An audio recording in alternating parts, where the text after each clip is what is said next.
Magandang gabi mga kaibigan. Ngayon, muling bubukas ang pinto ng mga lihim at hiwaga. Dito sa Sigaw sa Dilim, maririnig ninyo ang mga kwentong hindi basta kwento, kundi mga bulong ng gabi, mga sigaw ng mga nilalang na nagtatago sa anino. Kaya kung handa na kayong pakinggan, isara ang ilaw, suotin ang inyong headset, at sabay-sabay tayong lumusong sa dilim ng kwento ngayong gabi. Itong kwentong ibabahagi ko sa inyo ngayon ay hango mula sa tunay kong karanasan.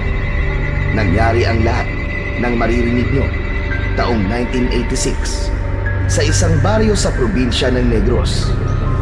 Ako nga pala si Pini.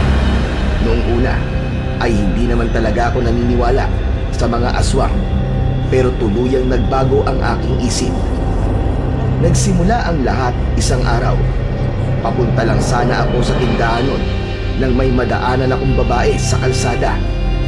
Nasa harapan siya ng bahay ni Selma at parang may kung ano siyang sinisilip sa loob. Hindi ko tuloy maiwasang magtaka. Lalapitan ko na sana siya nang bigla siyang mapatingin sa akin. Nagulat siya nang makita ako. Natatandaan ko pa nga kung paano nanlaki ang kanyang mga mata. Oh, bakit ganyan ang itsura mo? Bakit gulat na gulat ka? Paano? Bigla-bigla ka na lang kasing sumulpot dyan. Ba't parang iba ang pakiramdam ko? Hindi mo yata inasahan na mahuhuli kita, no? Ha? Ano ba pinagsasasabi mo? Ano sa tingin mo ang ginagawa mo riyan? Siguro may binabala kang masama. Ha? Wala! Huwag ka nga magsalita ng ganyan. Talaga ba? Ba't tingin ko nagsisinungaling ka? Ano? Bakit naman ako magsisinungaling? Teka nga, sino ka ba sa akala mo at bakit ganyan ka na lang kumakabintang? Hindi mo ako kilala? Anak lang naman ako ng kapitan ng baryong ito. Huwag ka na magmaang-maangan. Kitang-kita ng malalaki kong mata ang ginagawa mo kanina. Anong tinitingin-tingin mo sa loob, ha? Ito naman babaeng to. Wala akong ginagawang masama. Nagagandahan lang ako sa bahay, yun lang. Kung ano-ano naman ang naiisip mo. Huwag kang magalit, binibiro lang naman kita. Sus, Ginoo ka. Ikaw naman, bakit ganyan ka naman kung magbiro hindi nakakatuwa? Kinabahan talaga ako sa pinagsasabi mo.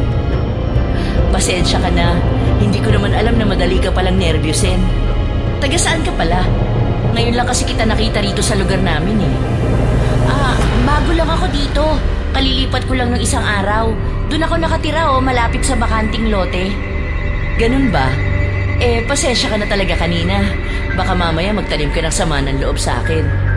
Hindi naman. Basta wag mo na lang uulitin. Yun ang unang beses na nakilala ko si Nina. Matanda lang ako sa kanya ng ilang taon. At base sa pagkakakilala ko sa kanya noon, ay parang hindi naman siya mahirap pakisamahan. Isang hapon, hindi ko inaasahan na makikita ko na naman siya. Namimili kasi ako sa palengke noon nang mapansin ko siya sa pwesto ng mga nagtitinda ng karne. Nina, sabi ko na nga ba ikaw yan eh. Bakit ka ba nagtatago? Ba't parang ayaw mo yata na may makakita sa'yo? Hindi naman ate, may kinukuha lang kasi ako rito. Dito ka pala nagtatrabaho. Hindi mo naman sinabi sa akin. Hindi ka naman kasi nagtanong eh. Tawa ka dyan, kunwari ka pa. Ang sabihin mo, hindi mo sinabi sa akin kasi baka utangan kita. Ikaw talaga, ang dami-dami mong naiisip. Bakit? Mali ba ako? Kung ganon, ano ba ang dahilan? Wala, hindi ko lang nasabi kasi hindi naman importante. Sus, niloloko mo pa ako. Ito naman, anong akala mo sa akin, abusado? Hindi naman ako ganon. Nakakasama ka naman ng loob. Ewan ko sa'yo, te. Bahala ka nga sa kung anong gusto mong isipin. Nagbibiro lang ako. Ang seryoso mo naman kasi. Hindi ka na nasanay sa akin. Ay, ikaw talaga ate. Puro ka na lang biro. Maiba tayo. Parang ang lakas ng benta mo ah. Kita ko kanina ang haba ng pila dito. Ano bang sikreto mo? Ba't gusto mong malaman? Siguro, may balak kang kompetensyahin ako, no? Hindi ah. Para nagtatanong lang eh. Sus, maniwala ako sa'yo. Balak mo pa yata akong agawan ng negosyo. Hindi nga. Saka bakit ko naman gagawin sa'yo yun? Ano bang akala mo sa akin? Biro lang din, te. Masyado ka rin palang seryoso. Aba, ang galing mo ah. Naisahan mo ko ron. Bakit? Akala mo ba ikaw lang ang marunong magbiro? Oo na, ikaw na ang magaling. O ano na, sabihin mo na kung bakit. Wala, te. Talagang buenas lang talaga ako ngayon. Sus, ito naman. Ba't ba ayaw mo sabihin sa akin? Siguro may tinatago ka, no? Ha? Ayan ka na naman eh. Kung ano-ano na naman yung naiisip mo. Ano naman ang itatago ko? Sus, sabihin mo na. Hindi ko naman ipagsasabi kahit kanino. Wala ako sasabihin sa'yo dahil wala naman. Hindi ako naniniwala. May kakaiba siguro dyan sa mga tinda mo, no? Kaya ayaw mo sabihin. Anong kakaiba? Wala. Ba't ba ayaw mo maniwala sa akin? Ang tigas naman ng ulo mo. Ba't pakiramdam ko nagsisinungaling ka? May sikreto ka na hindi mo sinasabi. Tumigil ka nga, ate. Ba't ba ang kulit-kulit mo? Hindi ka na nakakatuwa, ah. Pwede ba? Kung wala ka magandang sasabihin, umalis ka na lang. Inaabala mo lang ako. Kita mo nang ang dami kong ginagawa eh. Sobra talaga siyang nagalit nun. Tandang-tanda ko pa nga kung paano nanlisik ang mga mata ni Nina sa akin. Kulang na lang ay kagatin niya ako. Binibiro ko lang naman siya noon, pero hindi ko naman akalain na ganun ang magiging reaksyon niya. Kaya naisip kong umalis na lang at baka lalo pa siyang mainis sa akin. Nung mga oras din yon ay dumiretso na ako ng uwi sa amin. Pero sa daan ay may bigla na lamang sumalubong sa akin. Hoy, Pining! Ginabi ka na naman ang uwi ah. Bakit napapadalas yata na gabi ang uwi mo? Ikaw pala, kuya. Oo nga eh. Medyo marami kasi kaming ginagawa ngayon. Kailangan ko talagang mag-overtime para matapos ang trabaho. Oo ba yan? Baka naman nag-date lang kayo ng boyfriend mo kaya ang tagal-tagal mong umuwi. Paano naman mangyayari yun, Manong? Wala naman akong boyfriend. Sus! Ikaw pa mawawala ng boyfriend? Sa ganda mong yan? Manang-mana ka nga sa kuya mo eh. Imposible namang walang magkakagusto sa'yo. Sa walang nagkakamali eh. Anong magagawa ko? Hindi ako naniniwala. Baka naman tinatago mo lang. Paano ko naman matatago yun? Sa dami ba naman ng chismosa dito sa baryo natin? Alam mo, ayos lang naman na mag-boyfriend ka, Pining. Pero dapat lulugar kayo sa tama. Hindi yung ganito, na ginagabi ka ng uwi. Kung saan-saan pa yata kayo nagpupunta ng boyfriend mo eh.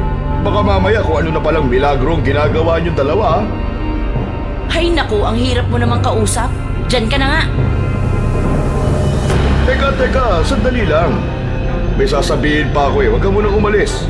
Importante to. Kailangan mo malaman. Hoy! Teka, halika muna rito. Siguraduhin mo lang na importante nga yung sasabihin mo. Bakit? Ano ba kasi yan? May mga napapaulat daw kasi na may mga nawawala nitong mga nakaraan lang. Diyan lang daw sa mga katabi nating baryo. Totoo ba yan, kuya? Bakit daw? Ano raw ang dahilan? Hindi ko din alam eh. Basta ang narinig ko, may mga matatanda daw na nagpaalam lang, nalalabas. Kaso hindi na bumalik. Sinubukan daw hanapin pero hindi na nakita. Ang sabi-sabi naman ng mga tao dito ay baka daw may kumuha na sa mga yon. Sino naman kaya ang gagawa nun? Saka bakit nila yung ginagawa? Malay ko. Pero sigurado ko na masama ang nasa likod ng mga yon.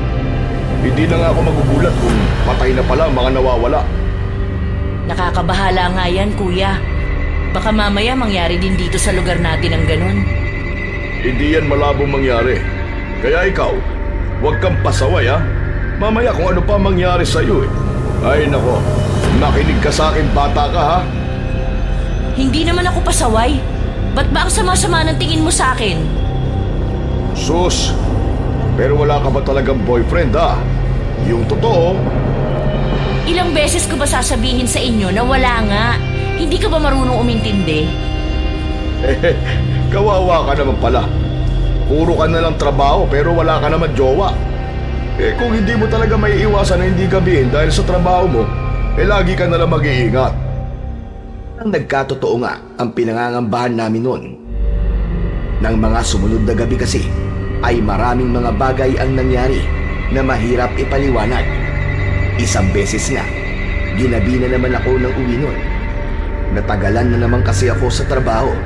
Madilim na sa daan noon at sobrang tahimik. Wala na halos kasing tao. Medyo masama na rin ang pakiramdam ko dahil sa sobrang pagod, kaya nagmamadali na ako umuwi. Ni hindi sumagi sa isip ko ang masasaksihan ko ng mga oras na yon. Pagdaan ko kasi sa bakanting lote ay meron akong napansing kakaiba. Kitang-kita ko na may kung anong gumagalaw sa dilim. Nagtaka talaga ako noon. Napahinto pa nga ako para tingnan mabuti. Nagulat ako. May tao pala doon. Kaso hindi ko siya makilala kahit anong gawin kong pangingilatis. Napansin ko rin noon na may parang kinakaladkad siya. Hindi ko lang malaman kung ano. Pero takang-taka talaga ako. Mabuti na lang at nakita ko si Kuya Edgar sa malapit. Kaya dali-dali kong sinabi sa kanya ang nakita ko. Sinamahan ko pa siya doon para ituro sa kanya kung saan ko nakita ang taong yon. Dito yun kuya. Sa banda ron, no? Doon ko nakita yung tao kanina. Tapos parang may kinakaladkad siya papunta doon sa mga damo. Sigurado ka pa talaga dyan sa sinasabi mo? Ano naman kaya ang ginagawa ng taong yun? Malay ko ba? Pero iba ang pakiramdam ko, kuya. Mas mabuti siguro kung aalamin natin. Eh kung yan ang gusto mo, eh bahala ka. Sige, tingnan natin. Teka, nasa na yun? Nandito lang dapat yun ah. Aba, malay ko sa'yo. Ba't akong tinatanong mo, eh ikaw doon nakakita? Eh, sigurado kasi ako na dito ko talaga siya nakita. Maniwala ka sa akin, kuya. Baka binibiro mo na naman ako, ha? Nako, Piling. Alam mo na nga na ang dami kong ginagawa tapos pagtitripan mo pa ako. Bakit ko naman gagawin yun? Anong akala mo sa akin, loko-loko? Nasaan nga dyan? Wala namang kahit na ano dito eh. Hindi kaya namamalik mata ka lang? Baka dahil na rin siguro sa pagod. Eh di ba sub-sub ka sa trabaho nitong mga nakaraang araw? Pero alam ko ang nakita ko, kuya. Sigurado talaga ako doon. Eh kung ganun, subukan na lang natin mag-ikot-ikot dito. Baka may makita tayo na kahit na ano. Sige, doon ka maghanap. Dito naman ako sa banda rito. Pero mag-iingat ka, ha? Tawagin mo na lang ako pag may nakita ka. Sige, kuya. Nasaan na ba yun? Saan na kaya yun napunta? Parang naglaho na lang siya na parang bula ah. Ay, mukhang wala na talaga siya. Mabuti pa, puntahan ko na lang ulit si kuya. O ano? May nakita ka ba na kahit na ano? Wala eh. Tiningnan ko na kung saan-saan pero wala talaga. Eh wala na tayong magagawa. Buti pa umalis na lang tayo. Teka kuya, ba't parang nagmamadali ka? Saka parang namumutla ka ah. Bakit? May problema ba? Eh, bigla na lang kasing sumama ang pakiramdam ko eh.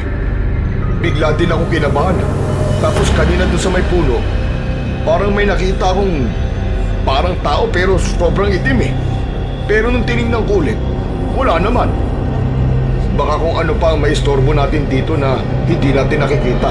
Kaya dapat umalis na tayo. Hindi na rin maganda ang kutob ko nun, kaya nagmamadali na kaming umalis sa lugar na yon. Pero simula lang pala ang nangyari na yon. Marami pa kasing mga kakaibang pangyayari ang kumalat sa baryo namin. Isang beses, ginabi na naman ako ng uwi nun, pero naabutan ko pa sa tindahan ang mga kapitbahay namin na nagchichismisan. Te, gabi na. Hindi pa rin kayo tapos magchismisan? Ano ba yung pinag-uusapan ninyo at hindi pa rin kayo nagsasawa? Bakit? May nag-away na naman ba na mag-asawa? Wala! Importante itong pinag-uusapan namin. Aba, himala kung ganun. Eh bakit? Ano bang meron? Eh, si Kuya Lando kasi, kagabi pa raw nawawala. Lumabas lang daw siya sandali kagabi para bumili ng yosi. Pero hindi na raw siya bumalik. Hinahanap nga daw nila kung saan-saan pero hindi na nila nakita. Talaga? Saan naman kaya nagpunta ang matandang yun? Ay, walang nakakaalam. Pero ang hinala ng mga taga rito sa atin, baka may dumukot na rin daw sa kanya. Baka patay na nga daw siya eh. Hindi naman siguro. Ba't nyo naman naisip yan? Paano nitong mga nakaraang gabi raw kasi, may napapansin daw ang mga kabaryo natin na kahina-hinalang tao na gumagala raw dito sa lugar natin. Biruin mo 10 oras na raw ng gabi, pero palakad-lakad pa raw yun sa kalsada. Tapos minsan naman, nakikita daw nila yun na umaaligid sa mga bahay-bahay. Sus, Ginoo, nakakatakot talaga. Noong una ay hindi pa ako gaanong kumbinsido sa mga sinasabi ng mga tao. Pero tuluyang nagbago ang isip ko. Isang beses kasi, ginabi na naman ako ng uwi. Bukod sa napakadilim, ay sobrang lamig din sa kalsada ng mga oras na yon. Hindi ko tuloy maiwasang kabahan hanggang sa nanlaki na lang ang mga mata ko. May tao kasi sa gitna ng kalsada. Nagulat talaga ako. Wala kasi siya doon nung una at parang bigla na lamang sumulpot. Masama talaga ang kutob ko sa taong yon. Kaya napaatras na lang ako. Maswerte naman ako at nakasalubong ko ulit si Manong Edgar. Kuya, sus, Ginoo ko. Mabuti na lang at nakita kita. Oh, ikaw pala, Piling. Gabi na. Ba't di ka pa umuwi? Saan ka ba papupunta, ha? Ikaw ang tigas-tigas talaga ng ulo mo. Ginagawa mo na lang palagi kung ano lang ang gusto mo. Kuya naman, pwede bang makinig ka muna sa akin bago mo ako sermonan? Nako, magpapalusot ka pa huling-huli ka na sa akto. Kitang-kita na nga kita eh. Yan ang hirap sa'yo eh. Hindi ka nakikinig. Para sa kapakanan mo naman ang mga sinasabi ko sa'yo. Pwede bang hayaan mo muna akong magsalita? Huwag ka munang sumabat, pwede? O sige. Magpaliwanag ka. Pero subukan mo lang na magsinungaling. Makakatikim ka na talaga sa akin. Ang nangyari kasi, pauwi na sana ako. Pero may nakita akong kahina-hinalang tao sa daan. Kaya nagdalawang isip na akong tumuloy. Alam mo naman ang mga bali-balita dito sa atin. Totoo ba talaga yung sinasabi mo, ha? Baka mamaya gumagawa ka lang ng kwento. Oo, kuya. Totoo ang sinasabi ko. Maniwala ka naman. Sige, puntahan natin ang taong sinasabi mo. Pero sa oras na malaman ko na nagsisinungaling ka, abay, humanda ka talaga. Dito yun, kuya. Dito ko nakita ang taong yun. Oh, nasan na? May nakikita ka bang hindi ko nakikita? Ewan ko. Nandito lang talaga yung kanina eh. Diyan nga siya nakatayo. Nasa gitna mismo ng kalsada. Aray ko! Ba't mo naman ako piningot? Dapat lang sa'yo yan. Kala mo yata may iisahan mo ako, no? Ano akala mo sa akin? Ututo? Kuya naman, makinig ka naman sa akin. Ewan ko sa'yo. Halika na nga, iatid na kita. Sandali lang, kuya. Narinig mo ba yun? Anong tunog kaya yun? Parang ngayon lang yata ako nakarinig ng ganun. Wala yun. Baka kung anong hayop lang dyan ang gumawa nun. Huwag mo na lang pansinin. Hindi eh. Iba talaga ang kutob ko sa tunog na yun. Tingnan mo nga nagtatayuan pa ang mga balahibo ko. Meron talagang kakaiba sa narinig natin. Hindi ka ba nagtataka? Ano ka ba, ha, Pining? Huwag ka nga mag-isip ng kung ano-ano. Para kang praning eh. Kinakabahan kasi talaga ako sa tunog na yun. Hindi ko malaman kung bakit. Oh, ayun na naman. Napansin mo ba, kuya? Hindi ba parang ang tapang-tapang ng tunog na yun? Para yung asong nauulol. Saka parang nasa malapit lang din natin yun. Pigil ka na nga. Baka naman iniiba mo lang ang usapan para hindi kita pagalitan. Ikaw talaga? Ang dami mong alam. Hindi, kuya. Ano ka ba? Hindi ako nag-iimbento. Iba talaga ang kutob ko. Pumigil ka na sabi. Subukan mo pang umulit at tatamaan ka na naman sa akin. Nagmamadali na ang pinsan ko noon, kaya sumunod na lang ako. Paalis na sana kami nang makaramdam ako ng matinding kilabot. Inabahan talaga ako, pero hindi sumagi sa isip ko ang sumunod na nangyari. Nanlaki na lang ang mga mata ko. Pagtingin ko kasi sa likod ko ay may maitim na nilalang na papalapit sa amin. Nakakatakot ang itsura nito. Para siyang isang halimaw. Hindi ko alam kung anong nangyari, pero bigla na lang akong napalibutan ng makapal na usok. Wala na tuloy akong makita. Nagulat na lang ako nang marinig kong sumigaw si Kuya Edgar. Nang mawala na ang usok, ay saka ko palang nakita na kagat-kagat na pala ng nilalang na yun si Kuya Edgar sa kanyang braso. Sinubukan niyang magpumiglas, pero matindi ang pagkakabaon ng mga ngipin nun sa kanya. Para bambalak talaga nitong putulin ang braso ng pinsang ko. Hindi naman magkamayaw si Kuya Edgar sa kakasigaw. Sa sobrang gulat ko nun, ay wala na akong nagawa. Nakikipagpambuno pa rin si Kuya Edgar hanggang sa bumitaw na lang ang nilalang na yon. Maya-maya pa ay nagmamadali ng tumakas ang halimaw. Dali-dali ko na lang pinuntahan ng pinsang ko. Namimilipit na siya sa sakit. Nagulat na lang ako nang makita ko ang braso niya. Nangingitim na kasi yun. Agad-agad naman akong naghanap ng tulong para madala siya sa ospital. Inasikaso ko pa siya nun, kaya medyo natagalan ako bago nakauwi sa amin. Aba, saan ka ba nagpunta at bakit kayo ka lang nakauwi? Pasado alas 11 na. Alalang-alala kami sa'yo ng kapatid mo. Alam mo ba, bakit ba tagal-tagal mo ha? Alam mo namang delikado sa labas ngayon. Elo, isinugod ko pa po kasi sa ospital si Kuya Edgar. Ha? Ano ka ba? Bakit ano nangyari sa kanya? May umatake po kasi sa amin eh. Bigla na lang pong kinagat si Kuya sa braso.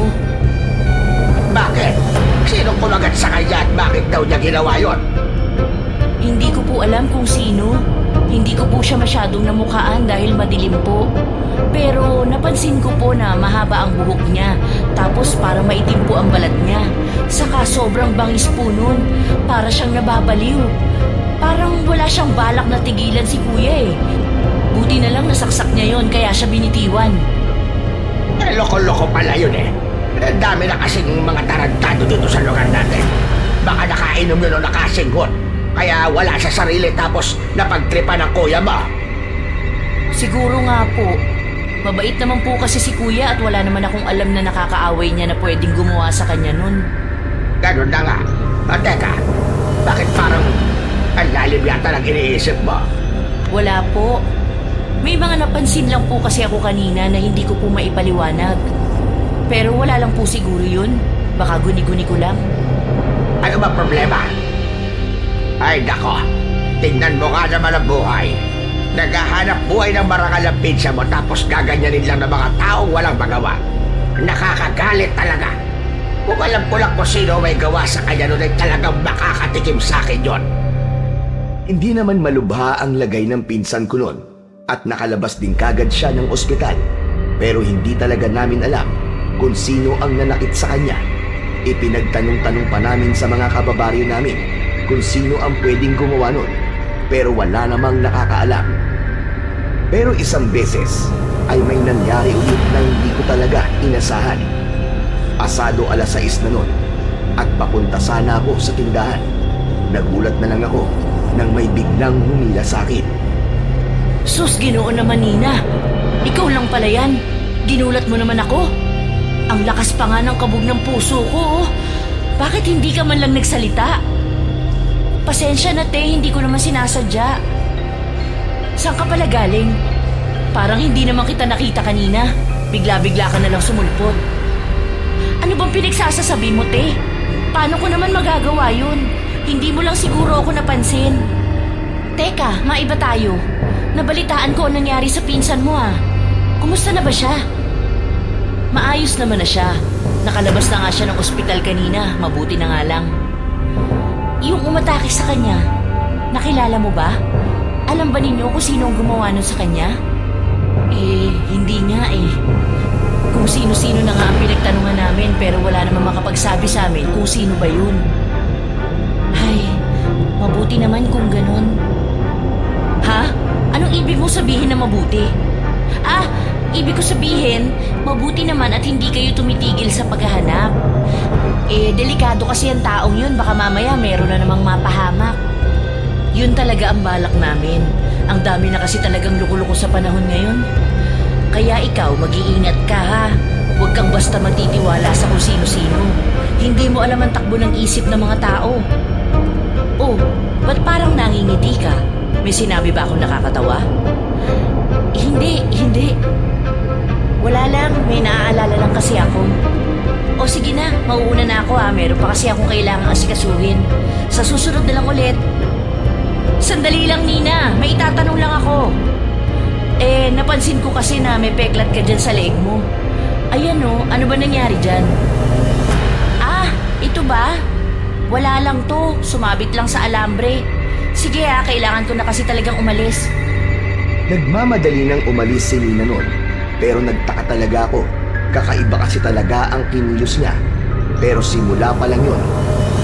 Ng mga sumunod na araw kasi, ay marami pa siyang ginawa na lubhang nakakapagduda. Tandang-tanda ko pa nga ang nangyari isang beses. Nung araw na yun kasi, ay nakita ko ulit si Nina sa bahay nila Selma. Sa pagkakataon yun, ay nandun na siya sa bintana ng bahay habang sumisilip sa loob. Sigurado ko na mapapahamak siya kapag may nakakita sa kanya. Kaya hindi na ako nagdalawang isip na lapitan siya. Hinawakan ko siya sa balikat, pero bigla-bigla na lamang siyang humarap. Sobrang tapang ng mukha niya noon. Noon ko lang siya nakita na ganun katapang. Para bang kakagatin niya ako. Teka, ba't ganyan ka naman makatingin sa akin? Ba't parang ang sungit-sungit mo? Parang may ginawa ako sa iyong masama ah. Sino namang hindi maiinis? Ginugulo mo ako. Ano ba kasing problema mo ha? Gusto lang naman kita pagsabihan na hindi tama yung ginagawa mo. Mamaya kung sino pang makakita sa'yo, kung ano pa ang isipin. Bakit mo ba ako pinakikialaman?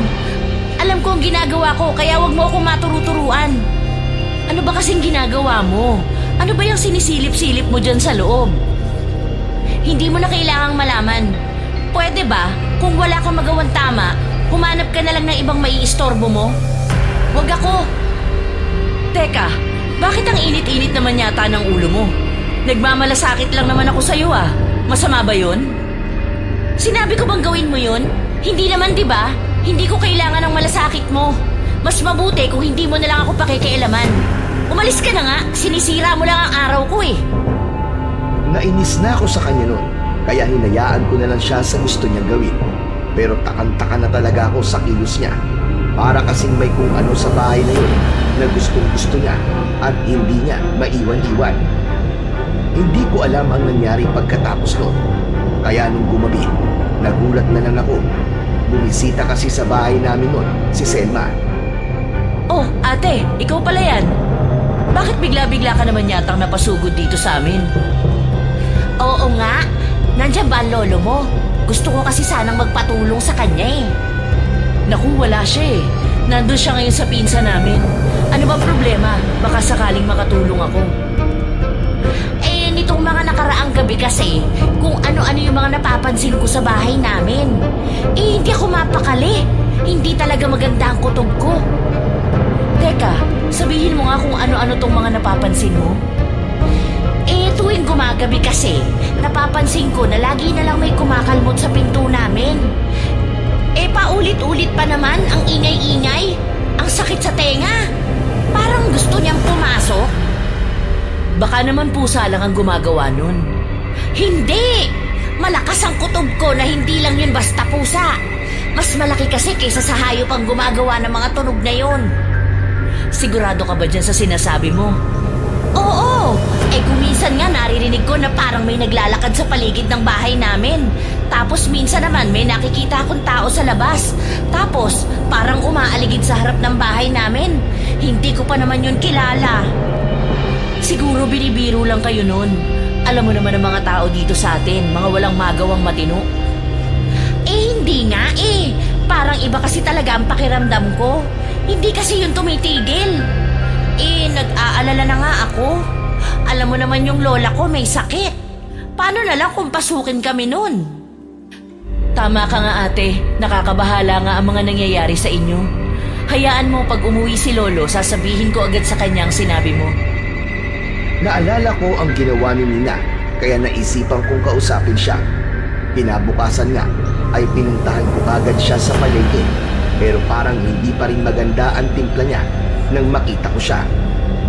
Nina, pwede ba kitang makausap? Hindi mo ba nakikita? Ang dami-dami kong ginagawa. Wala akong panahon para makipagdaldalan sa'yo. Sandali lang naman, hindi naman ito magtatagal. May gusto lang sana akong itanong. Hay, ano ba kasi yun at ba't kailangan mo pa akong istorbohin? Si Selma kasi, sabi niya may kung sino daw na gumugulo sa kanila, lalo na raw paggabi. Nababahala na nga yung tao.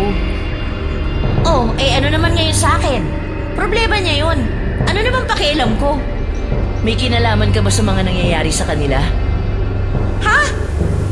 Ano namang alam ko? Anong akala mo sa akin, manghuhula? Nagsasabi ka ba ng totoo? Wala ka talagang nalalaman? Teka lang, parang hindi ko gusto ang mga sinasabi mo ah. Pinagbibintangan mo ba ako? Gusto ko lang namang malaman ang totoo. Ikaw ate, para ka talagang ewan. Ba't ko naman gagawin yun ha? Hindi naman ako siraulo. Hindi mo ako masisisi, Nina. Nakita kita sa bahay nila kahapon at kahina-hinala ang kilos mo. Ano ba kasing ginagawa mo ron? Wala akong ginagawang masama. Ikaw kasi kung ano-ano na lang lagi ang naiisip mo. Ba't hindi mo na lang kasi sagutin ang tanong ko? Hindi naman mahirap ang gusto kong mangyari ah. Ba't hindi mo magawa? Alam mo, walang kwenta tong pinag-uusapan natin. Mabuti pa umalis ka na at abala ko ngayon.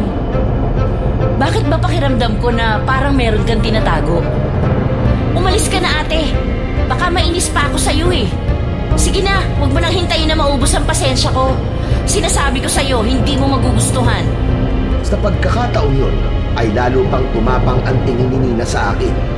Nanlilisik pa nga ang mga mata niya at ramdam na ramdam ko ang galit. Hindi talaga siya nagbibiro nun. Kinabahan na ako nun sa kung ano ang pwede niyang gawin, kaya umalis na ako. Pero lalo talagang tumindi ang hinala ko na may hindi tama sa kanya. Nang mga panahon yun, ay nagpatuloy pa rin ang mga balita ng mga taong nawawala. Pero hindi lang yun. Marami pa kasing mga nakakabahalang bagay ang nangyayari sa lugar namin. Tulad na lang ng nasaksihan ko isang gabi. Pauwi na ako nun dahil may tinapos pa kasi kaming trabaho. Halos wala na ngang tao sa daan, kaya nagmamadali na nga akong makauwi. Nang bigla akong makarinig ng sumisigaw. Boses yun ng isang babae. Parang kailangan niya ng tulong, kaya hindi na ako nagdalawang isip at agad-agad ko nang hinanap ang taong yun. Natagpuan ko siya sa isang madilim na kalye. Ganun na lamang ang gulat ko nang makita ko siya. Duguan siya at pinipilit niya na lang na tumakbo. Pupuntahan ko sana siya noon nang may maitim na nilalang na bigla na lamang sumulpot at dinamba siya sa likod. Dinaganan siya ng nilalang na yon, kaya hindi na siya nakagalaw. Pagkatapos ay sinakmal siya nito sa liig. Wala nang nagawa ang babae kundi ang magsisigaw na lamang. Balak talagang patayin ng kakaibang nilalang ang babae, kaya agad-agad akong humanap ng pamalo at naglakas loob na pigilan yon. Nang makalapit ako, ay saka ko palang napansin ang itsura ng nilalang na yon. Sigurado kong hindi yung tao. Sobrang nakakahindik kasi ang itsura nito. Napakaitim ng kulay ng balat niya na tulad ng sa paniki. May mahahaba rin siyang mga kuko, pero ang higit na ikinakabahala ko ay ang nagbabaga niyang mga mata. May sa demonyo yata ang taong yon. Ganun na lamang ang kaba ko. Hindi ko na nga naituloy ang balak ko.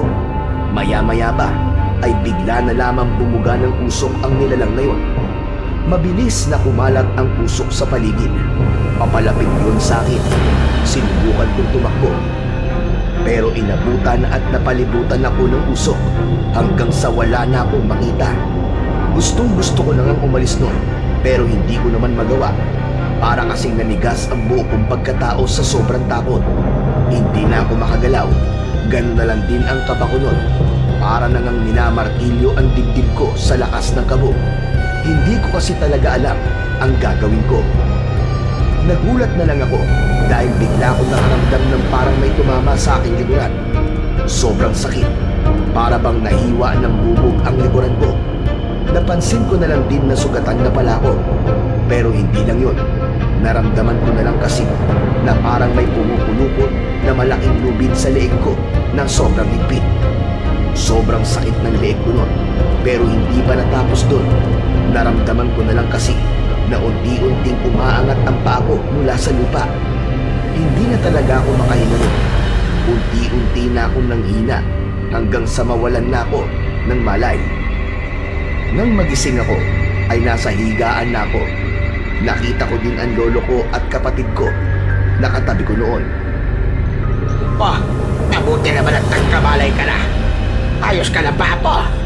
Wala bang masakit sa'yo, ha? Sabihin mo nga sa akin. Ayos lang po ako, Lo. Huwag niyo po akong alalahanin. Sus, Ginoo ka. Sino ba naman ang hindi mag-aalala? Tagal-tagal mo umuwi. Tapos dinala ka na lang ni Ramon dito. Wala kang malay. Tapos may mga sugat ka pa sa likod mo. Akala namin kung paano ka na. Yun nga rin po ang akala ko eh. Akala ko po talaga mamamatay na ako. Ano ka ba? Ano ba yung mga pinagsasabi mo, Haning? Ano ba talaga nangyari sa'yo, bata ka? Lo, hindi po kayo maniniwala.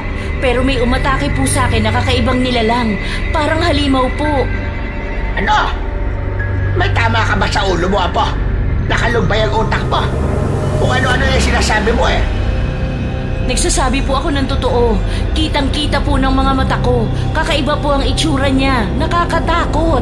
Sobrang itim ng balat niya tapos may mahahaba siyang pangil at kuko. Sigurado ka ba talaga dyan sa sinasabi mo, ha? Hindi kaya nananaginip ka lang? Tulog na tulog ka din kasi kanina. Hindi po. Sigurado po ako. Yun po talaga ang nangyari. Parang imposible kasi sinasabi mo.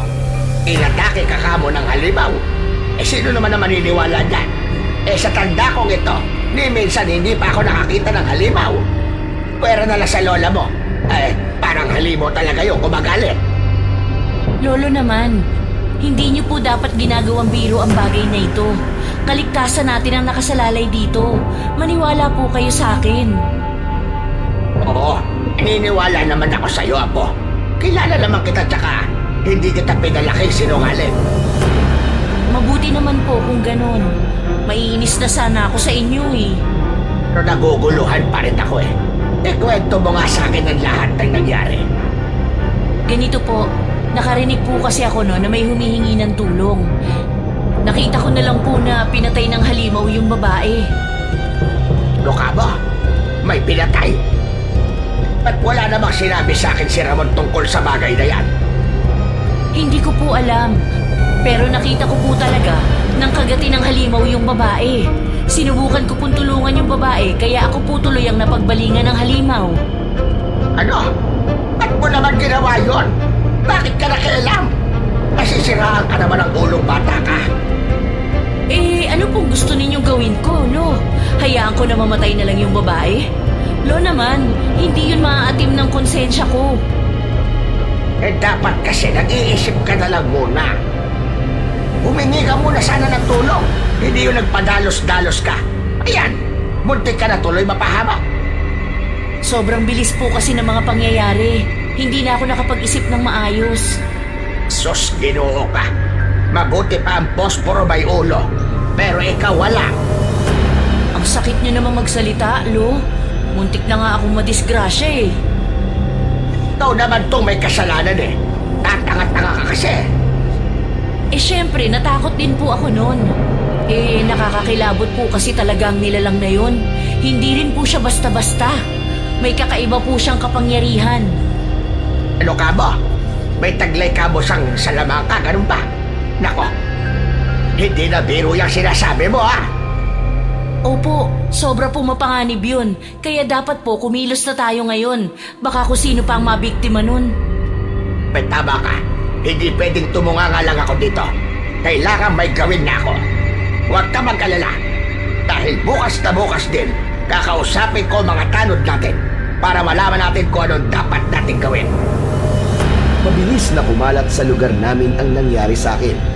Hindi pa nga makapaniwala ang ilan sa mga kakilala ko. Panay kasi ang tanong nila sa akin nun kung totoo daw ba yun. Inausap rin ako ng kuya ko tungkol doon. Ning, kumusta ka na? Ayos ka na ba? Nabalita ko nangyari sa'yo Oo kuya, ayos na ayos na. Masamang damo kasi ako eh.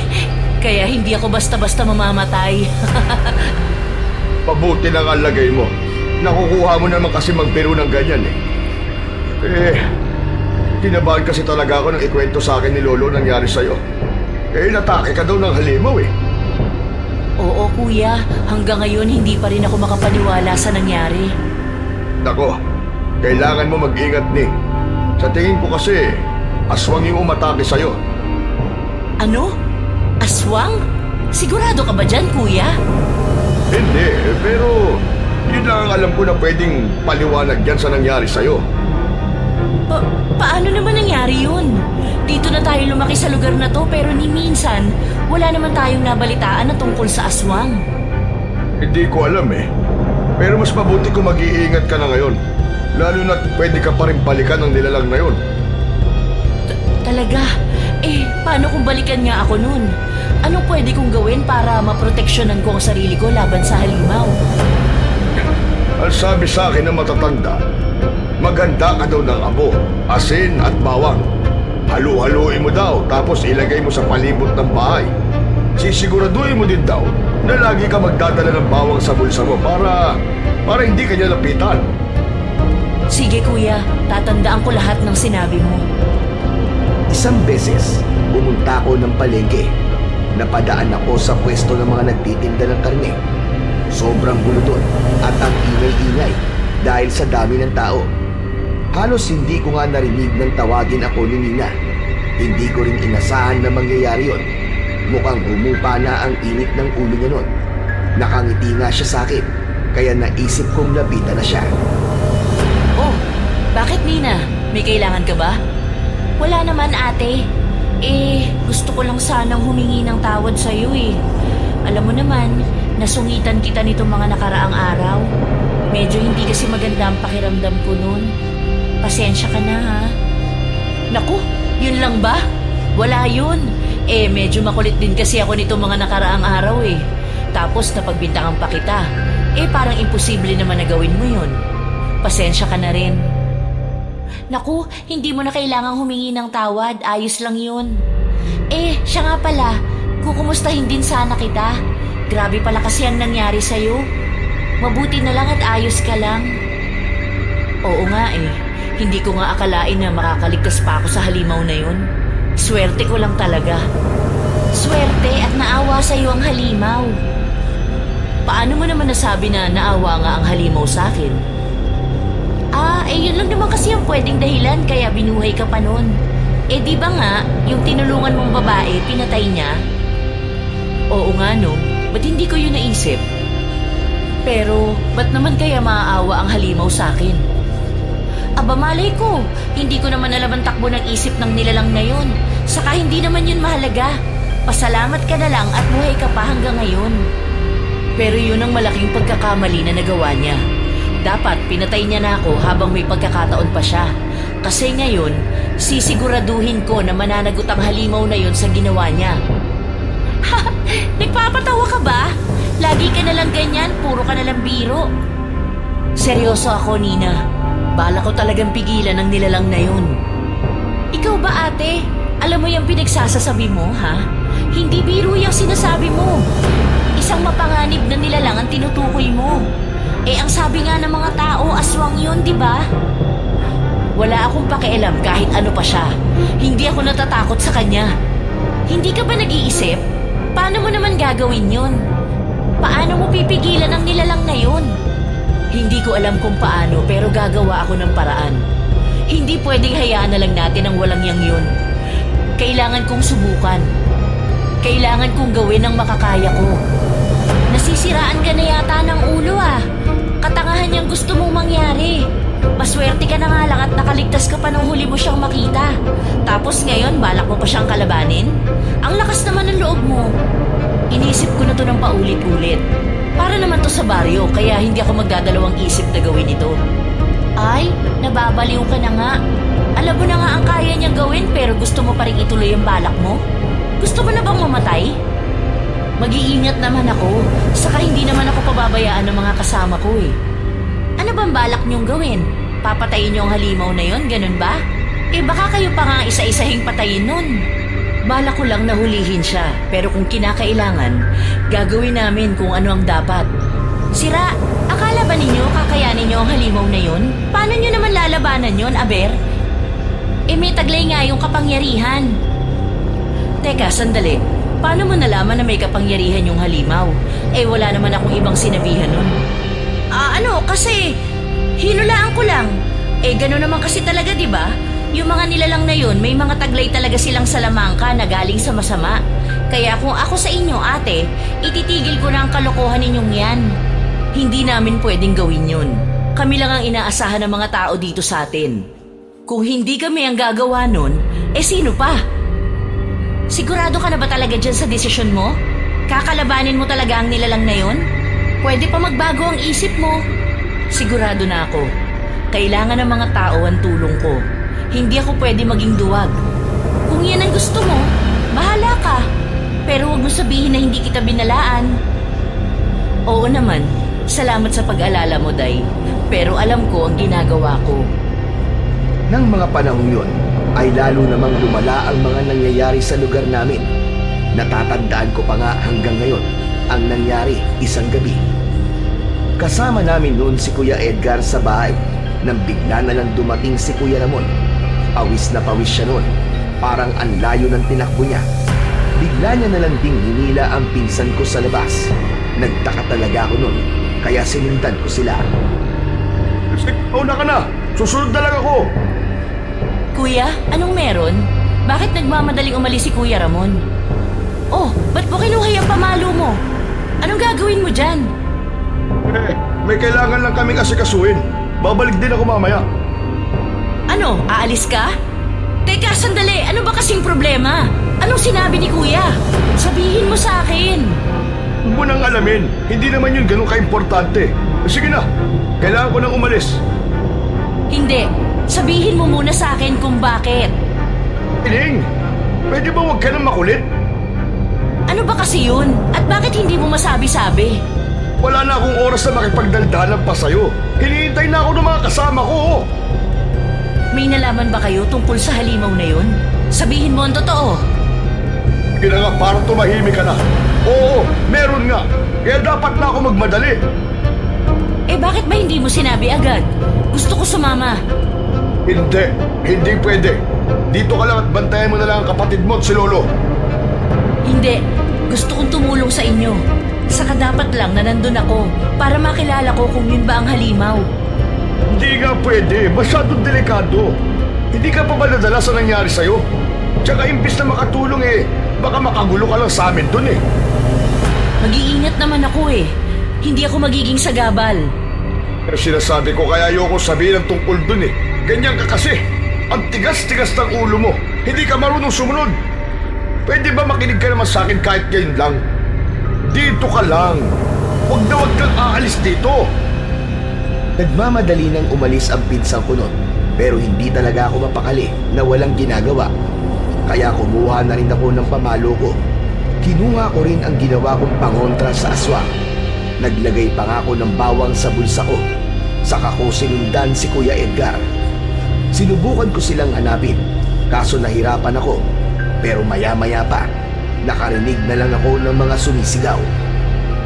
Hindi na ako nagdalawang isip na pumunta doon. Nakita ko na lang ang mga tanod namin na nagtatakbuhan. Nagmamadali na talaga silang tumakas noon. Sinubukan ko silang kausapin, pero wala sa kanila ang huminto. Hinabol ko pa nga si Tonyo at pinigilan. Takot na takot siya noon. Hindi na nga siya makapagsalita ng maayos. Puro lang aswang ang naririnig kong sinasabi niya. Gusto niya na talagang umalis, pero hindi ko siya hinayaan. Kailangan ko kasi ang tulong niya para balikan sila Kuya. Kaso, nagalit siya sa akin at tinulak ako. Nilakasan ko na lang ang loob ko at pinuntahan ko sila Kuya ng mag-isa. Nakita ko si Kuya Edgar noon. Hawak ang itak niya. Malapit lang sa kanya si Kuya Ramon na nakahandusay na sa lupa at sugatan. Nang walang ano-ano'y may makapal na itim na usok na tumama sa kuya ko. Ganon din ang nangyari noon sa akin, kaya alam kong wala na siyang makikita doon. Tama nga ang hinala ko. dahil bigla na lang kasing bumaba mula sa isang puno ang halimaw at sinugod ang kuya ko. Nasakal na tuloy siya nito sa leeg. Hindi na ako nagdalawang isip. Sinugod ko ang halimaw at sinabuyan ng pangontra. Napasigaw naman ang aswang sa ginawa ko. Bigla pa nga siyang napalingon sa akin at ramdam na ramdam ko ang matinding galit sa mga nagbabaga niyang mga mata. Pero hindi ako natakot. Sumugod ulit ako sa kanya para sabuyan siya ng pangontra. Pero bago ko pa yun nagawa, ay binato niya na ako ng maitim na bola ng usok. Tinamaan ako nun sa mukha. Sobrang sakit sa ilong ng amoy nun. Hindi na ako makahinga dahil sa sobrang baho. Mabuti na lang at tumakas ang aswang. Pero galit na galit sa akin ang pinsang ko. Sinermonan pa nga niya ako nang makauwi kami. Anong ginagawa mo doon, Ning?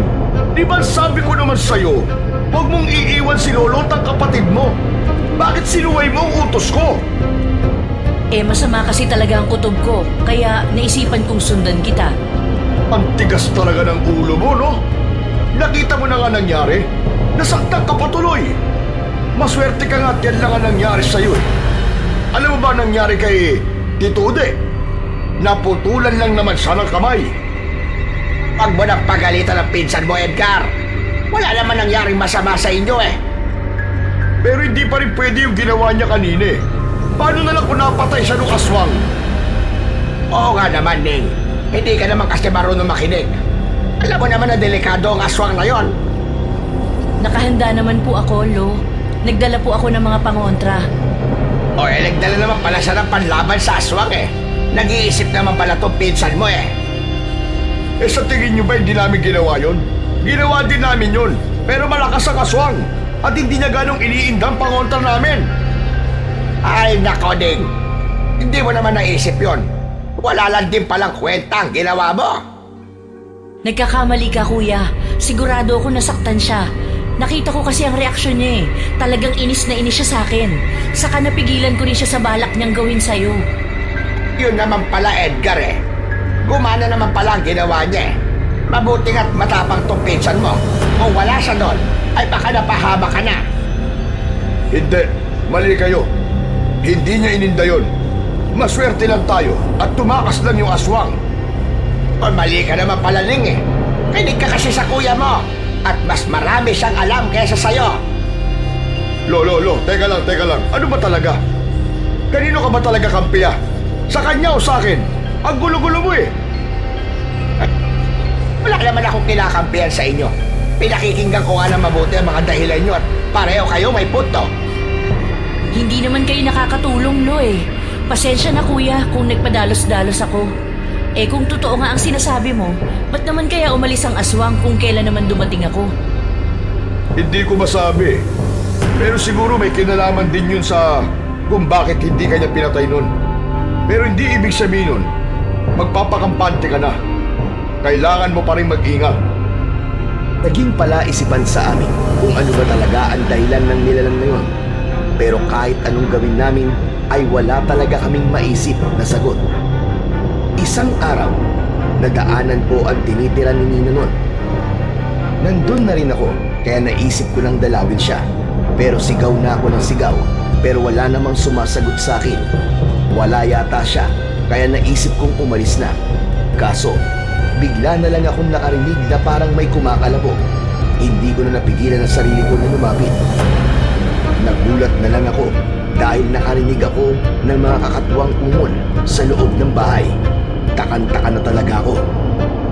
Pumunta ako sa pinto at sakto namang nakabukas lang yun. Hindi na ako nag-alinlangan na pumasok sa loob at doon ay lalo pang lumakas ang mga ungol. Napansin ko na para bang galing ang mga tunog sa tao na hindi nakakapagsalita. Sinundan ko ang tunog hanggang sa makapunta ako sa isang kwarto. Pinihit ko na ang hawakan ng pintuan pero ayaw bumukas. Ginawa ko ng lahat pero ayaw talaga. Nang walang ano-ano'y nakarinig ako ng isang sigaw.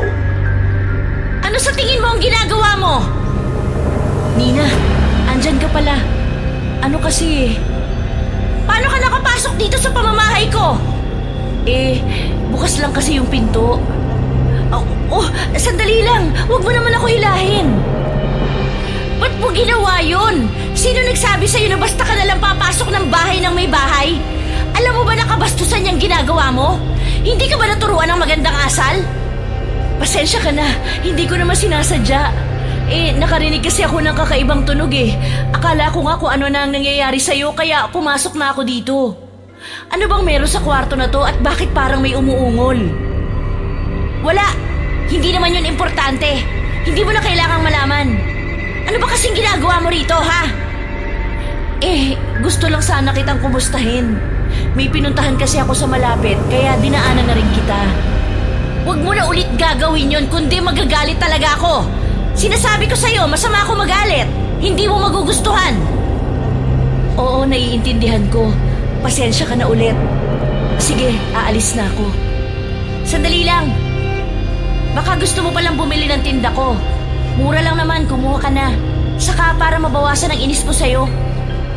Pasensya ka na, Nina. Iba kasi ang pinapabiling ulam ni Lolo eh. Wala naman siyang magagawa. Ikaw naman ang bibili. Sige na, bawasan mo naman ang paninda ko. Medyo matumal kasi ang benta ngayon eh. Pasensya na talaga. Pag hindi ako sumunod tiyak napapagalitan na naman ako noon. Anong klaseng kaibigan ka? Hindi naman mahirap ang hinihingi ko sa'yo pero di mo man lang ako mapagbigyan. Maawa ka naman. Sorry talaga, sumusunod lang naman ako sa utos. Teka, bakit ganyan mo naman ako tingnan? Kulang na lang kagatin mo ko. Kung hindi ka pala bibili, mabuti pa umalis ka na. Sinasayang mo lang ang panahon ko. Huwag namang sumama ang loob mo. Huwag kang mag-alala, sa susunod kukuha na ako sa'yo. Sige, sa susunod na lang. Siguraduhin mo lang na kukuha ka na talaga sa susunod, ha? Siya nga pala ate, yung plano ninyo, ano na bang balita ron? Itutuloy niyo pa rin ba yun? Siguradong sigurado na yun. Wala na talagang atrasan. Pag-isipan niyo muna ang balak niyo. Sigurado ako na mapapahamak lang kayo sa gusto niyong mangyari. Ano ka ba? Wala ka bang tiwala sa amin? Huwag ka mag-alala, magiging ayos ang lahat. Sinisiguro ko yan sa'yo. Bakit parang kampanting-kampanti ka? Parang hindi ka man lang nangangamba? Alam mo kasi, meron ng tutulong sa amin para mahuli ang nilalang na yun. At sino naman yung tinutukoy mo? Maaasahan ba yun? Baka mamaya pumalpak yun, ha? Si Lola Narsing. Ang totoo niyan kasi, may alam daw na ritual ang matanda para malaman natin kung sino ba ang aswang na yun. Balak nga naming simulan ng ritual mamaya eh. Ano? Totoo naman kaya ang sinasabi ng matandang yun. Baka mamaya nag-iimbento lang yun. Kilala ko naman si Lola Narsing. Hindi naman siya ganong tao. Saka wala namang mawawala kung susubukan namin. Tama ka. Sana nga magtagumpay ang matanda para masolusyonan na ang problema natin. Sigurado yun, kaya wala ka nang dapat na ipag-alala. Kung gabi ding yun, ay sisimula na dapat namin ang ritual. Papunta na nga kami ni Kuya Edgar sa bahay ng matanda nang may nangyari na hindi talaga namin inaasahan. Teka kuya, tingnan mo yun oh. Parang may tao dun ah. Parang babae yata yun. Kilala mo ba kung sino yun? Di. Mabuti pa siguro kung lapitan na lang natin. Kuya, nakikita mo ba? Pulang-pulang mga mata niya. Hindi kaya siya Tignan mo, yung... Ning. Tumatakbo na yung babae, oh. Hindi siya dapat makatakas, kuya. Halika, habulin natin siya. Ano ka ba, Ning? Nagpapadalos-dalos ka na naman eh. Pero kuya, pwede na natin siyang mahuli ngayon. Pagkakataon na natin to. Hindi, Ning. Hindi tayo susugod sa kanya na wala tayong plano. Magpapakamatay lang tayo niyan. Pero kuya, hahayaan mo na lang ba siyang makatakas? Kung hindi pa natin siya pipigilan ngayon, siguradong mas marami pa siyang mapeperwisyo. Hindi. May tamang panahon para harapin natin siya. At hindi yun ngayon. Mabuti pa, puntahan na lang natin si Lola Narsing. Gustong gusto ko talagang hulihin ng aswang. Pero tama naman si Kuya Edgar. Hindi kasi basta-basta ang nilalang na yun. Makapangyarihan kasi siya. At tiyak na hindi rin namin siya kakayanin nang kaming dalawa lang. Hinayaan na namin ang aswang at pumunta na lang kami sa matanda. Pero hindi namin inasahan ang madadatnan namin sa bahay niya. Kuya, tingnan mo. Nakabukas lang yung pinto ng matanda. Parang masama ang kutob ko ah. Dalian natin, Ning. Pumunta na kagad tayo doon. Diyos ko po, ano nangyari dito? Bakit ang dami-daming dugo? Parang may kinatay na hayop dito. Tama ka. Tingnan mo. Parang may hinila papunta doon na kung ano. Halika, tingnan natin. Kuya, si Lola Narsing! Ang dami niyang sugat! Kailangan niya ng tulong! Tulungan mo siya, dali! Wala na siya, Ning. Patay na siya. Sobrang daming nawalan dugo sa kanya. Hindi! Hindi totoo to! Hindi pwede! Bakit nila ginawa sa kanya ang bagay na ito? Malakas ang kutob ko. Na ang aswang na yun ang pumatay sa matanda. Pero paano nangyari yun? Paano naman maiisip ng aswang na yon na puntiryahin ng matanda? Hindi mo pwedeng maliitin ang mga nilalang na yun, Ning. Tuso ang mga yun. Kayang-kaya nila tayong isahan. Siguro nalaman nyo ng tungkol sa ritual. Kaya pinatay na nun si Lola. Walang iya siya! Sobrang sama niya talaga! Hayop siya! May mga sandaling yun ay hindi ko maiwasang makaramdam ng takot. Sobra na kasing delikado ng nilalang na yun at hindi pala siya biro na kalaban. Pero mas nanaig pa rin ang tindi ng galit ko. Gusto ko talaga siyang pagbayarin sa ginawa niya sa kahit na anong paraan. Isang araw, maaga akong nagpunta sa palengke para mamili ng mga kailangan sa bahay. Habang naglalakad ako sa makitid at mataong pasilyo ng mga tindahan, naalala ko bigla ang usapan namin ni Nina. Nangako ko sa kanya na kukuha ako ng tinda niya, kaya dumiretso na ako sa pwesto niya. Gaya ng dati ay dinadagsa pa rin siya ng mga tao. Aba, ayos ah. Ang lakas na naman ng negosyo mo, Nina. Ote, ikaw pala. Oo nga eh, napapagod na nga ako. Wala pa nga akong pahinga. Ayos lang yon. Marami ka namang pera. Nakakawala kaya ng pagod pag marami kang pera. Sinabi mo pa.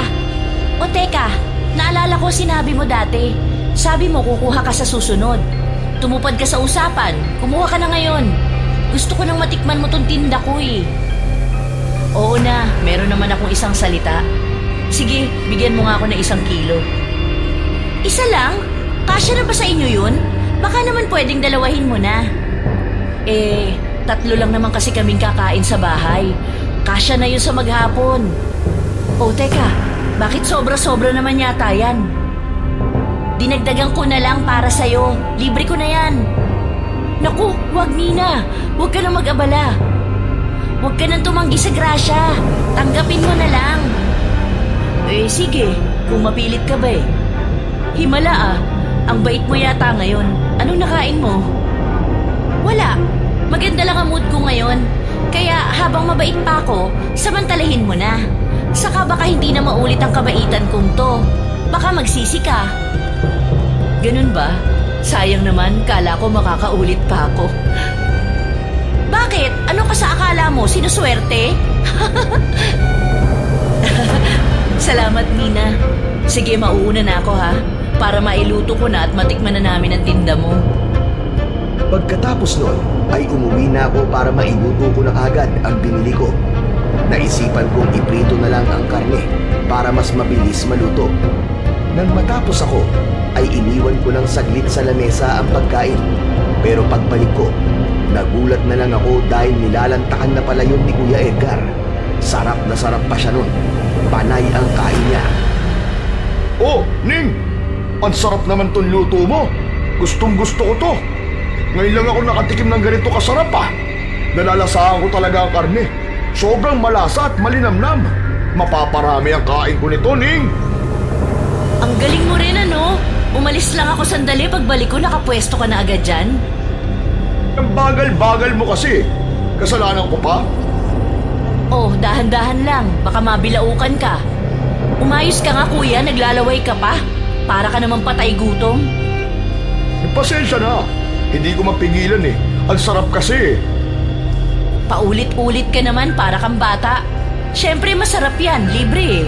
Saka hindi ka naman napagod. Kakain ka lang. Ang sarap ng buhay mo, no? Ito naman, minsan-minsan lang naman ako makikain sa inyo eh. Sus! Oy, kuya, baka ubusin mo yan, ha? Hindi pa kumakain sina lolo at ang kapatid ko. Magtira ka para sa kanila. Oy, narinig mo ba ako? Kain ka ng kain dyan. Oo, narinig ko. Hindi naman ako bingi. Teka, pwede ba wag mo munang istorboy ng sarap ng pagkain ko?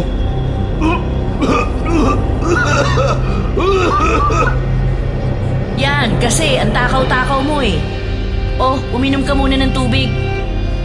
Ano nangyari sa'yo, kuya? Bakit ganyan ang itsura mo? Ayos ka lang ba? Ewan ko ba, Ning? Bigla na lang sumama ang pakiramdam ko. Ikaw kasi, nasobrahan mo na yata ang kain. Parang namumutla ka pa. Ano bang nararamdaman mo? Para akong nahihilo. Tapos para rin ako nangihina. Sige, pumunta ka na muna sa kwarto para makapagpahinga ka. Tulungan na kita, kuya. Hala, anong nangyari sa'yo? Bakit bigla ka na lang nawala ng malay? Kuya, gumising ka! Nabigla talaga ako sa nangyari. Ang sama kasi ng lagay niya. Tumitirik na kasi ang mga mata niya. Napansin ko rin na nangingitim ang mga labi at kuko. Sakto namang dumating si Selma nun, kaya nagpatulong ako sa kanya na dalhin sa kwarto si Kuya Edgar. Anong nangyari sa kuya mo, Pining? Bakit siya nagkaganito? Hindi ko alam. Basta kumakain lang siya kanina tapos ganyan na ang nangyari. Eh ano bang kinain niya? Ba't para siyang nalason? Yung niluto kong karne na binili ko sa palengke, saan mo naman nabili ang karning yun? Doon sa kakilala ko, si Nina. Bagong lipat yun dito. Teka ate, saan ka pupunta? Oh, anong gagawin mo dyan sa kalamansi? Dali-daling kinuha ni Selma ang ulam. Sa kanya pinatakan ng kalamansi. Nanlaki na lang ang mga mata ko sa nangyari. Bigla na lang kasing umalingasaw ang napakabahong amoy mula sa karne. Maya-maya pa ay nagsilabasan mula sa karne ang mga itim na uod. Bulat na bulat talaga ako nun. Paulit-ulit ko pang kinusot ang mga mata ko. Hindi kasi talaga ako makapaniwala sa nakikita ko. Sinasabi ko na nga ba eh, hindi nga ako nagkamali. Anong ibig mo sabihin, te? Saka paano mo nagawa yan? Makinig ka, Pining. Si Nina, isa siyang aswang. Masama na talaga ang kutob ko sa babaeng yun nung una pa lang eh. Madalas ko kasi siyang nakikita na nagpupunta sa bahay namin. Kahit nga sa gabi, nakikita ko siyang nagmamatsyag sa labas. Sa tingin ko, puntirya niya talaga ang lola ko. Sigurado ako na karne ng tao ang binili mo sa kanya. Nilagyan niya yun na salamangka para magmukhang karne ng baboy. Yon ang dahilan kung bakit nasumpa ang pinsan mo. Ano ka mo? Totoo ba yung sinasabi mo? Bakit? Ano bang tingin mo sa akin? Sinungaling? Hindi naman. Nagulat lang talaga ako. Bakit hindi mo naman sinabi sa akin ang tungkol dyan? Sinabi ko sa lolo mo, pero hindi naman siya naniwala. Wala rin naman kasi akong ebidensya, pero hindi na yun mahalaga. Kailangan nating maagapan agad ang pinsan mo, bago pa kumalat ang sumpa sa kanya. At kung hindi, anong mangyayari? Mamamatay ba siya? Hindi ko masasabi, pero dalawa lang yan. Pwede siyang mamatay o magiging aswang siya. Diyos ko po, paano? Anong kailangan kong gawin? Dito ka na lang. Itapon mo ng maayos ang karne na to. Maghukay ka sa lupa, tapos doon mo ipasok ang karne. Tapos tabunan mo ng mabuti, ha? Maghahanap lang ako ng albularyo na makakatulong sa kanya. Nagmamadali nang umalis si Ate Selma. Sinunod ko naman ang gusto niya. Pagkatapos ay binantayan ko ang pinsang ko. Namimilipit sa sakit ang kuya ko nun. Napansin ko rin na nangingitim ang buong niyang katawan. Alalang-alala talaga ako sa kanya. Mabuti na lang at nakahanap naman si Selma ng albularyo. Agad na inisikaso ng matandang babae si Kuya Edgar at medyo naibsan naman ang paghihirap niya. Dahil sa nangyari, ay agad-agad ko namang pinuntahan sa bahay niya si Nina. Nagsama rin ako ng mga tanod. Pinasok at hinalugog na namin ang bahay niya. Kaso hindi namin siya inabutan. Pero sobra kaming nagulat nang makita namin ang isang kwarto. Punong-puno ng daga at ipis ang kwarto. Nagkalat kasi doon ang mga dugo at mga bituka na mukhang galing sa tao. Halos lahat masuka. Doon ko lang naisip na maaaring doon niya pala kinakatay ang mga taong nauhuli niya. Paalis na sana kami nang bigla na lang akong makaramdam ng masama. Nagulat na lang ako nang may marinig akong sumigaw sa mga kasama namin. Sobrang bilis ng mga pangyayari. Nandun na pala ang aswang at binali ang leeg ng isa sa mga tanod namin. Sinakmal niya naman sa leeg ang isa pa naming kasama. Agad-agad silang namatay dahil sa nangyari. Hindi natinag ang mga kasama namin at sumugod gamit ang sibat nila. Tinamaan sila ng maitim na usok sa muka. Nanghina na sila at napaupo na lamang sa lupa. Dali-dali rin sumugod ang iba sa amin. Kaso hindi nila matamaan ang aswang dahil mabilis siyang kumilos. Sobrang talim pa naman ng kuko ng aswang ngayon. Isang kalmot lang at hindi ka na makakalaban pa dahil sa lalim ng sugat mo sa katawan. Kitang-kita ko rin kung paano binaon ng aswang ang mga kuko niya sa leeg ng isang tanod, dahilan upang bumulugta ito sa lupa. Kumilos na ako. Kinuha ko ang dala kong pangontra sa aswang at isinaboy yun sa kanya. Natamaan ko siya pero hindi nga lang niya ininda. Bigla na lang din siyang natawa. Hindi ko alam kung matapang ka o sadyang tanga ka lang. Alam mo na nga hindi mo ako kaya pero nangahas ka pa rin na sumugod dito? Walang iya ka. Wala kang kasing sama. Isa kang demonyo. Mabuti naman at alam mo, hindi kita mapapatawad. Lalong-lalo na sa ginawa mo sa pinsan ko. Malas lang ni Edgar. Ang totoo niyan, ikaw talaga to na bala kong isumpa. Para sa'yo magalit ang mga tao at patayin ka nila. Pero malakas talaga ang swerte mo, Pining. Humanda ka. Magbabayad ka sa mga ginawa mo. Inuwa ko ang isa sa mga sibat ng kasama ko at sumugod. Kaso, naiwasan niya lang ang atake ko. Inulit-ulit ko pa ang pagtusok sa kanya, pero walang hirap lang niya akong iniiwasan. Hanggang sa mahila na niya ang sibat sa akin na agad-agad niyang binali. Noon ko lang naisip na wala talaga akong laban sa halimaw na yon. Sinubukan kong tumakas, pero agad na nahablot ng halimaw ang buhok ko.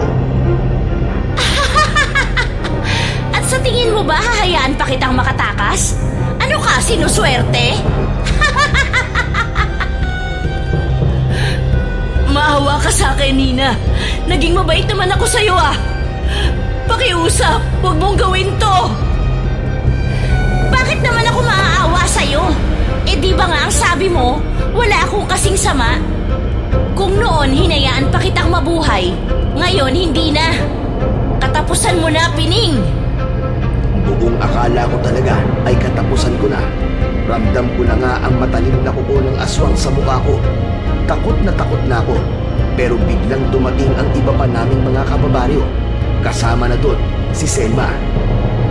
Tumigil ka! Bitawan mo si Pining ngayon na! At bakit ko naman susundin ang gusto nyo? Sumuko ka na lang, aswang! Napapaligiran ka na namin! Kala ba ninyo kakayanin nyo ko? Mga hangal! Nananaginip yata kayo ng gising. Hindi ninyo mapipigilan kahit magtulong-tulong pa kayo. Inuulit ko! Sumuko ka na! Huwag ka nang magmatigas! Pakawalan mo na rin si Pining! Mukhang hindi talaga kayo natatakot sa akin, ha? Sige, papatayin ko na lang kayo isa-isa. Pero ihuhuli kita, Pining. Bigla niya na lang ibinaon ang mga kuko niya sa binti ko. Napasigaw ako sa sobrang sakit. Sa kanya ko binitiwan. Dali-dali naman sumugod ang mga kababaryo namin sa aswang. Pero wala rin silang laban sa kanya. Sinibat nila ang halimaw at pinagtataga, pero hindi rin nila ito matamaan. Naglalabas pa ito ng makapal na usok, kaya lalo silang nahihirapan. Lubhang nasugatan na ang ilan sa kanila. Maliban na lamang kay Selma. Gumagamit si Selma noon ng lana, kaya nahirapan ang aswang sa kanya. Pero sigurado pa rin ako na mapapahamak siya noon. Hindi nakatingin sa akin ng aswang noon, kaya sinamantala ko ang pagkakataon. Tiniis ko na lang ang sakit ng binti ko. Kumuha ako ng sibat at dali-dali kong ipinukol sa aswang. Tinamaan ko siya at napasigaw siya sa sakit. Napatingin pa nga siya sa akin at punong-puno talaga ng galit ang mga mata niya. Ano? Nagustuhan mo ba ang regalo ko sa'yo? Walang hiya ka! Pagbabayaran mo ang ginawa mong to! Sige, lumapit ka! Hindi ako natatakot sa'yo! Pinunot lang ng aswang ang sibat. Pagkatapos ay sumigaw siya ng sobrang lakas na para bang susugod siya sa akin. Kumuha naman ako ng itak at hinarap ko sa kanya.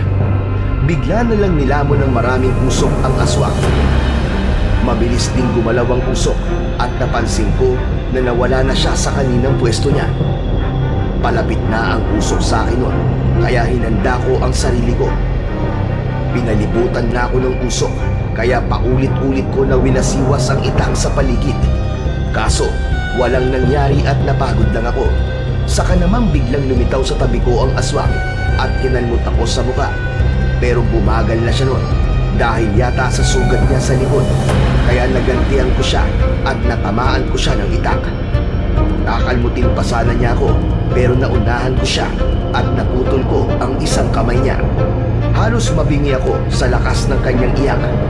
Humina na ang kapangyarihan ng aswang at nawala na ang makapal na usok. Dali-dali namang sinabuhi ni Selma ng lana ang aswang. Ganun na lang ang hiyaw ng halimaw na unti-unti nang tinupok ng apoy. Nagmamadali naman akong nilapitan nun ni Ate Selma. Ning! Ning! Ayos ka lang ba? Duguan ka! Ayos lang ako, ate. Wala yan. Malayo sa bituka. Sira ka talaga? Ba't mo namang ginawa yon? Paano kung napatay ka ng halimaw? Pasensya na, ate. Hindi ko na rin alam kung anong pumasok sa isip ko eh. Basta ang alam ko, kailangan ko kayong tulungan. Ay, ikaw, ang tigas talaga ng ulo mo eh. Mabuti na lang at gumana ang ginawa mo. Dali-dali naman kaming isinugod sa ospital ng ibang mga tanod pagkatapos ng nangyari. Wala naman ako natamong malubhang pinsala. Nakalabas din ako ng ospital. Magaling na rin ang pinsang ko nung mga oras na yon. Katakot-takot na sermon pa nga ang narinig ko sa... At dito nagtatapos ang ating kwento ngayong gabi. Kung nagustuhan ninyo ang karanasang ito, huwag kalimutan ang Sigaw sa Dilim, ang tahanan ng mga kwentong nag-iiwan ng takot at tanong sa inyong isipan. Mag-subscribe, i-like at i-share ang video na ito para mas marami pang marinig ang mga bulong ng dilim. Hanggang sa muli. Ingat kayo sa gabi, sapagkat hindi lahat ng ingay sa dilim ay guni-guni lamang.